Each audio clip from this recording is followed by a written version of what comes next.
You're listening to Two Babies in a Business, a podcast about business, marketing, growth strategy, staff clients, babies, and marriage. I'm Christina. This is Peter, and we are the founders and leaders of CIPR Communication. And Hey, Christina. Hi. How are you? I'm good. I was just going to say the kids are back to school. Back to school. And, the world still looks different, but I was telling some clients on a call earlier today that I feel like I'm kind of back to school. It's my first full day uninterrupted in the office. And I kind of don't know what to do with myself a little bit. Yeah, it's a bit odd for sure, but we'll get back into it. You'll be so busy soon you won't even know what direction's up.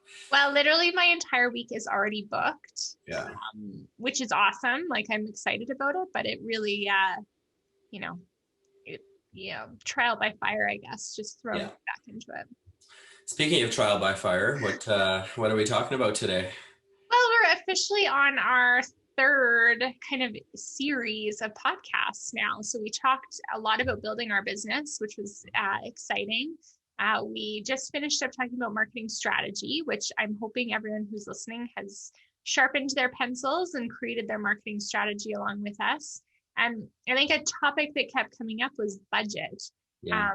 We know it's something that's searched for often. How do I build a marketing budget, or what should my budget be? It's a question you get quite a lot. So I'm thinking it'll be great to kind of dedicate the next few episodes into helping folks determine what their marketing budget for this year should look like. Nice. I like it. And I think today we're going to be talking about CIPR communications marketing budget, just to sort of be a little bit, expose ourselves a little bit, or just to put ourselves out there a little bit, I guess, and talk about how we manage that piece of things, eh?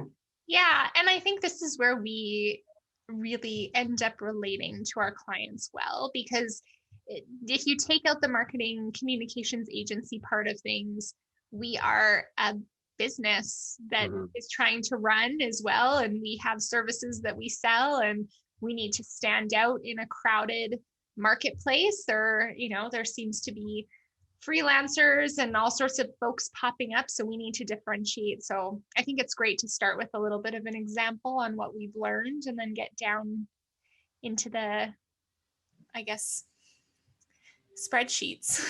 Yeah. Well, and we are also an agency that has pretty aggressive growth targets. So I think that's a starting place for me, is just sort of when you talk about budgets, it's like I have this conversation a lot with people in the sales role, because I won't really present a proposal until I have some sense of a budget. It's sort of part of the sales process. And, 9.99 out of 10 times I have no idea what my budget should be, or I get, it's, money's tight. And so it's like I started to kind of, I'm starting to change my dialogue a little bit around the sales conversation by asking, if companies have a growth mindset, because it's a very different conversation if growth is on your mind versus, hey, we've just lost 40% or 60% of our revenue because of COVID or whatever, and we're just trying to maintain, versus, we're just sort of kind of just trying to keep things going and think we should do some things. Although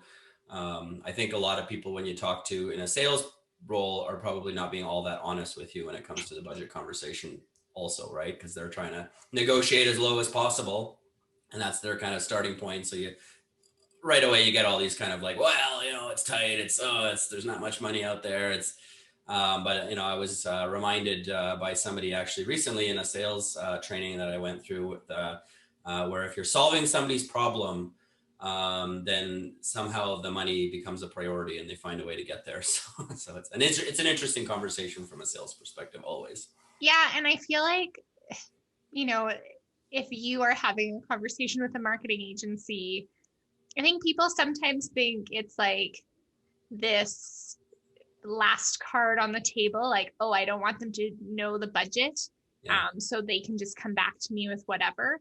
But I think it's such an old school way of negotiation and thinking. And I think about some of the proposals we had out over the holidays. So in December, there's always clients that shoot you emails and, hey, we're drumming up something for the new year. And those that were able to say, I have X amount of budget, what can you do?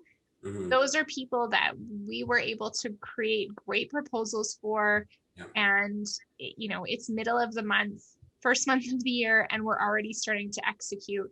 Whereas those that, you know, left the budget a mystery, whether it was a mystery to them still or not. And in a lot of cases, it is legitimately a mystery to the prospect as well. So I don't want to sort of. No, but in those cases, you know, it becomes a longer process because it's like that first number is, you know, a bit of a guess from our perspective based on questions like, are you wanting to grow or not, or what's the goals? And there's a bit more back and forth. But I just think, you know, it's like a job interview where the last question is, and what do you expect to be compensated for this job?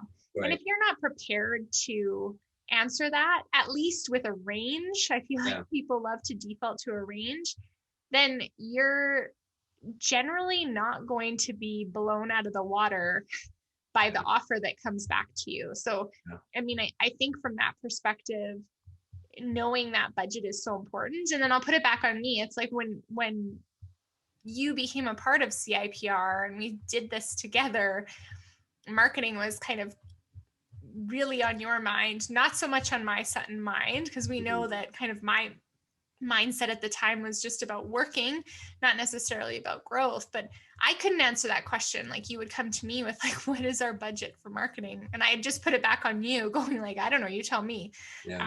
So I'm as guilty as charged, but knowing your budget, I think, just allows you to have such a more fruitful conversation with your provider.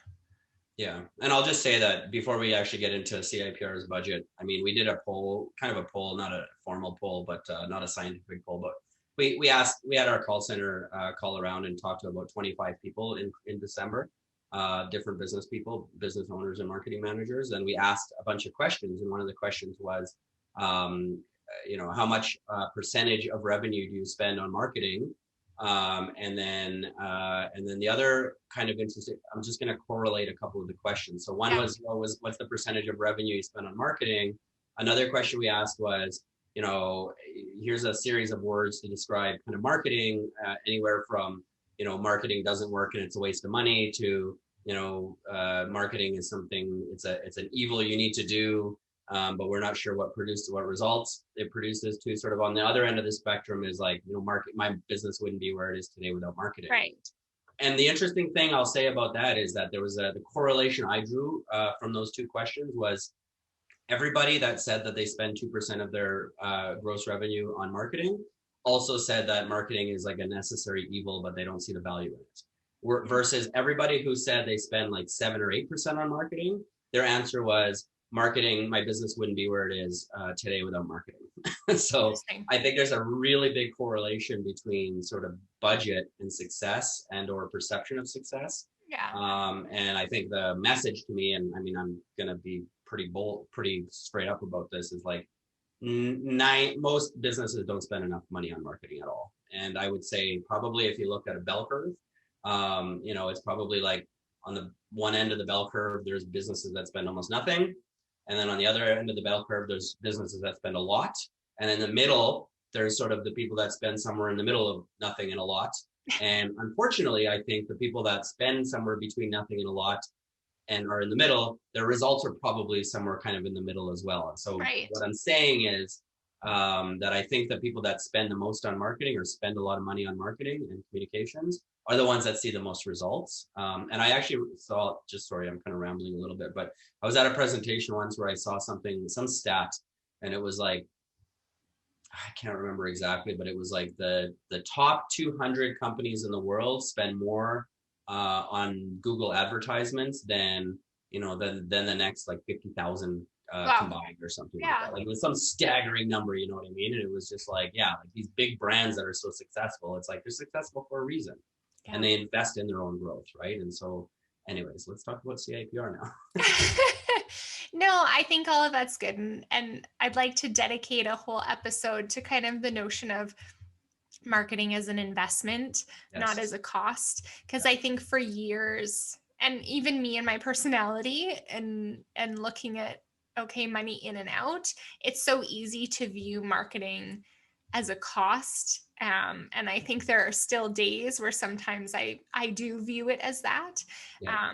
But I'm going to be a bit of a broken record, I think, through the next couple episodes in terms of like marketing's an investment, and it's an investment in whether it's your time or your actual cash or resources. Like I just think that's important, whether you're, a side hustle selling, I don't know, Pampered Chef products, you got to market yourself to your friends, or you're a business owner and you need to invest in time, money in marketing. Like no matter what you're doing, you need that as an investment. So I'm going to be broken record on that. But I guess CIPR has gone through many different evolutions of marketing, from none to, I would say, a lot, to I don't know what you would classify us as at now, but do you want to kind of walk us through?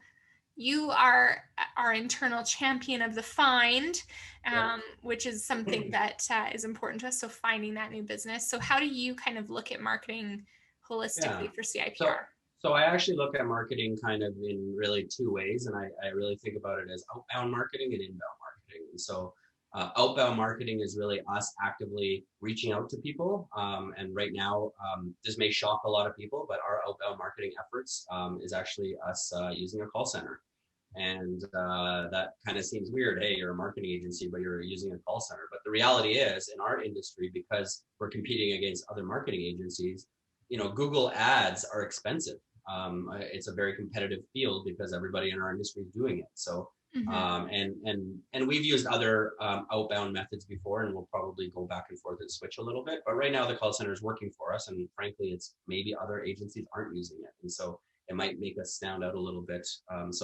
Outbound wise, we're spending almost $2,700 a month on basically a call center that makes call center calls for us 50 hours a month. Generally gets me about 8 to 10, quality leads per month. So that's sort of there. And then on inbound marketing really is this podcast and the blog and content marketing strategy. And that's a longer term play. And so I think right now we're spending about $2,200 or something on that per month. And basically the goal there is for us to be more findable online. So when people search different things, that's why we sort of have made these topics the way we made them. And that's why we're kind of making content blogs and things around all the things we're talking about. So that's a long-term play. That could take 6 months to 2 years before we really start to see the results of that expenditure, right? So that's about $5,000 a month right now that we're spending on sort of kind of straight up marketing. Now we do some other stuff as well. We do some webinars.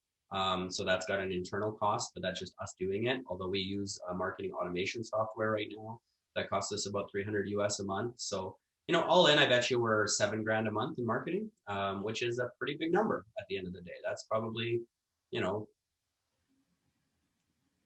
8% of our revenue or something along those lines, right? So, it's funny as a sales guy when I talk to people and they're like, talk to me about, I ask them revenue, I ask them this, and it's like, oh yeah, I don't have money for that. And it's like, well, okay. And I have no solutions for you because marketing costs money and it's expensive. And I tell people all the time, especially when you're starting out or especially early in the game, or especially if you're making a pivot or looking for a new market or something like that, it's like, there's probably a point at the beginning or at some, like a period of time where more is more. And then there's a point in time where you've sort of finally kind of started to see the results. And then there's kind of a point in time where, where there's a sort of a diminishing return on your marketing effort, right? Yeah. And we're far from that. We probably will always be far from that. We will always probably have to spend quite a bit of money on marketing as an agency because we're in a competitive environment. Yeah. Right. Yeah. And there's a bit of an onus on us too to kind of practice what we preach, right? I think that when you're in a marketing agency in the marketing space, they want to see that you're doing good things too. Yeah. But I think the important thing too for CIPR is that, we've started to learn trends and rhythms and things that work at different times. So, know, the months where the call center is the most effective and the months where it isn't. And that's when we can turn things on like LinkedIn lead generation. Yes. We've tried different things on PPC. You know, even though we know we're high growth, we know that our ideal target audience, you know, probably is being reached by phone right now. And I think all those things, as we built our own budget, really went back towards what are our business goals and where do we want to stand out, and what industries do we love working for? How are those industries easily reached? And I think there was a bit of, you know, trial and error there too when it came to certain personas that we were trying to go after. We tried different things online, maybe made a realization that they weren't there. Whereas other industries we tried online and realized, okay, they're all here. Too much. Turn it off a little bit. But, you know, that the same as we talked about during marketing strategy, right? Like, you know, your budget might need to fluctuate and be adjusted. In some months you may be spending more, and some months you may be spending less. But really, it's kind of that month over month, just understanding what our sales funnel is like and how long those conversions take and how many leads we need at a certain time. It took us time to understand that. And I think that, you know, companies don't often take the time to do that. So, you know, that'll be, I guess, what we talk about next time. But, you know, I guess the reassurance of it took us a bit of time to understand how to do this, and how to do it well and how to maximize on it. And I think we're still kind of tweaking as we go. Yeah.